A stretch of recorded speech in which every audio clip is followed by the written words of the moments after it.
हे बघा आमच्या इथं किती सुंदर छान ब्रह्मकमळाचं फूल उमलत आहे. आज संध्याकाळी 12 वाजताची पूजा होईल. बघा ना, स्टार्टिंगलाच किती छान सुंदर पावसाचं वातावरण आणि त्यातून हे ब्रह्मकमळ सुंदर पूजेसाठी उमलत आहे.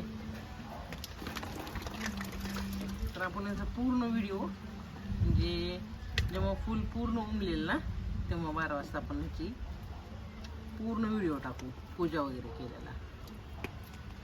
भरपूर आले पण आज तरी एकच उमलले पाहू शकता तुम्ही. तर सगळ्यांनी ब्रह्मकमळाचं दर्शन घेतल्यानंतर लाईक सबस्क्राईब करा. आपलं चॅनल पुढे घेऊन चला. तर मग पूर्ण फुल उमलल्यानंतरचा व्हिडिओ संध्याकाळी टाकू आपण.